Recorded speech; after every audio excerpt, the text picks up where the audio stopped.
जबलपुर से। ये तरीबन महाराज जी आपके चरणों में दंडवत प्रणाम। महाराज जी मैं पिछले 2 वर्षों से आपका सत्संग एकांतिक वार्तालाप सुन रहा हूँ। आपकी कृपा से भजन करने का भी प्रयास करता हूँ। विगत 2 वर्षों से आपकी कृपा से जीवन सही मार्ग पर चलाने का भी प्रयास कर रहा हूँ। फिर भी मन में एक डर सा बना हुआ है कि जब आप प्रत्यक्ष रूप में विराजमान नहीं होंगे तो हमारे जैसे लाखों युवाओं को कौन संभालेगा, कि हम किनकी वाणी का सहारा लेके इस जीवन की।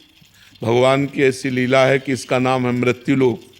यहाँ मरना तो पड़ेगा भैया, चाहे हम हो चाहे आप हो, समय आने पर शरीर छूटेगा। तो हमें लगता है कि संतों की वाणी हमारा सहयोग करती है। जो संतों के वाक्य हैं वही हमारे गाइड हैं। अगर हम संतों के वाक्यों को माने तो संत के चले जाने पर वाक्य तो रहेंगे ना, हम उन वाक्यों के अनुसार चलें। शरीर तो नाशवान है, आज है कल नहीं रहेगा, ये पक्का है। हमारा तुम्हारा या किसी का भी जब जहाँ जिसका आया उसको शरीर छोड़ के जाना पड़ेगा। लेकिन उनके वाक्य, उनके आदर्श, उनके सिद्धांत हमारे जीवन में पूरे जीवन साथ रह सकते हैं। तो हमें लगता है, हमें जैसे हम बचपन से भगवान के मार्ग में चले ना, तो हमारा थोड़ा तार्किक दिमाग था इसलिए कह रहा हूँ कि पहले, अब तो श्रद्धा से संपन्न हो गया क्योंकि प्रिया प्रीतम की उपासना। पहले संन्यास मार्ग में तो बच्चापन से हमारा तार्किक दिमाग था।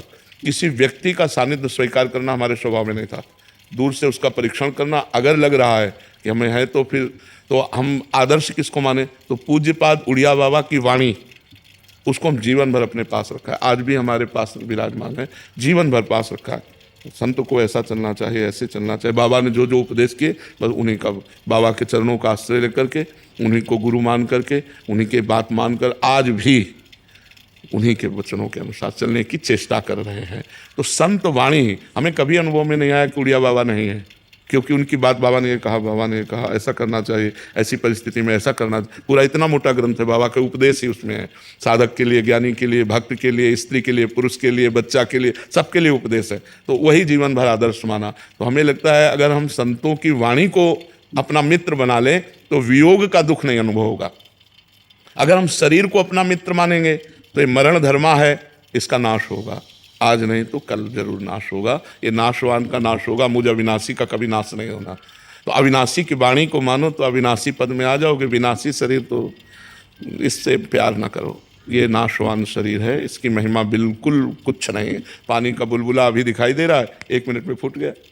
कहो बोलते बोलते रा बोल पाए, धा ना बोल पावे। ऐसा सिस्टम है कि हम राधा उच्चारण करना चाहते, राई बोल पाए, धा तक पहुँच ही नहीं पाए, चले गए।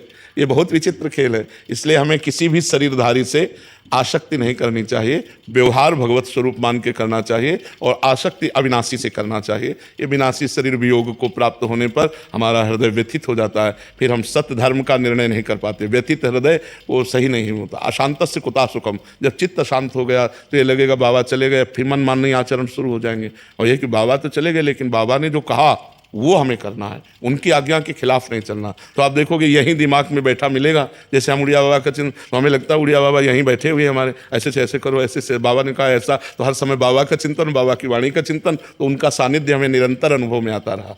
महाराज जी जब कभी मन परेशान होता है तो ना आपके आगे धाम में दर्शन कर लेते तो बिल्कुल सब शांति, मतलब क्या एक वो डर रहता है। हाँ, ये अब इसमें हमारा भी बस नहीं कि हम बने रहे। अब वो भगवान के बल से चल रहे हैं। भगवान का एक आध्यात्मिक बल है, उसी आध्यात्मिक बल से भगवान चला रहे हैं। नहीं तो जो शरीर की हालत है, जो किडनी की हालत है, बिल्कुल वो क्रिया रहित हो चुकी है, बिल्कुल क्रिया रहित है। पर हमको आपको सही बताया बच्चा, बिल्कुल कोई कष्ट नहीं। शारीरिक कष्ट होने पर भी हमारे मन में प्रसन्नता रहती है, हमारा मन आनंदित रहता है। अच्छा, मरने का भय इसलिए नहीं है कि हमें जाना है अपने प्रभु के पास। तो भय तब हो जब इससे हमने राग नहीं किया, प्रभु से प्यार किया। तो ये आज छूट जाए, चाहे 100 वर्ष बाद छूटे, प्रभु के पास ही जाना है। जितने दिन उनको सेवा लेनी ले लें। हम ना रहेंगे पर हमारा वचन रहेगा, हमारे भगवान आपके साथ रहेंगे, ये बात मान लो। शरीर तो नाशवान, शरीर तो जाएगा। निवेदन था कि आप उपस्थित नहीं हो पाएंगे, तो 2 शब्द आप राधाष्टमी के उत्सव पर राधा तत्व पर आप। जी जरूर जरूर, तो हमारा जीवन है, उन्हीं पर होता रहता है, श्री जी पर ही चर्चा। जैसे आज राधा मोहन जी का प्राकट्य उत्सव था तो 30-40 मिनट सेवा पर बोले कि युगल सेवा सर्वोपरि। ये अनंत जन्मों के जब सुकृत उदय होते हैं तो श्री कृष्ण चरणों में प्रेम होता है। और जब श्री कृष्ण चरणों की कृपा होती है तब राधा नाम में, राधा चरणों में प्रीति होता है। लाल रंगीलो गाइए ताते प्रीति रंगीली पाइए। बिना श्री कृष्ण कृपा के कोई राधा नाम उच्चारण नहीं कर सकता, बिना श्री कृष्ण कृपा के कोई राधा चरणों का आश्रय भी नहीं ले सकता। इसलिए श्री जी ने कृपा करी लालजू के प्रति, जो पहले भाव, लालजू ने कृपा करी श्री जी के प्रति भाव, परस्पर कृपा है। अगर लालजू कृपा करें तो श्री जी के चरणों में प्रेम हो, और श्री जी कृपा करें तो लालजू के चरण।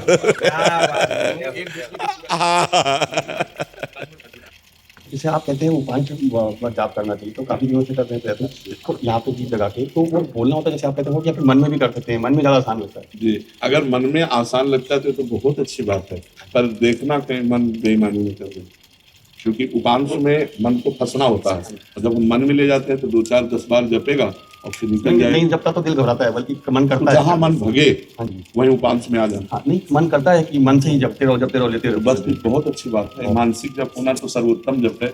वाचिक से उपांश, उपांश से मानसिक सर्वश्रेष्ठ। इसका मतलब क्या होता है भजन? भज धातु सेवायाम, सही पूछो तो इसे सुमिरन कहते हैं। जो आप करें भजन होता है प्रिया प्रीतम को विराजमान करके उनको श्रृंगार करना, उनको भोग लगाना, उनकी आरती करना। भज धातु सेवायाम, अपने इष्ट की सेवा को भजन, जैसे हनुमान जी ने 2 बार कही, का हनुमंत विपत्ति प्रभु सूरी, जब तो सुमिरन और भजन न हो।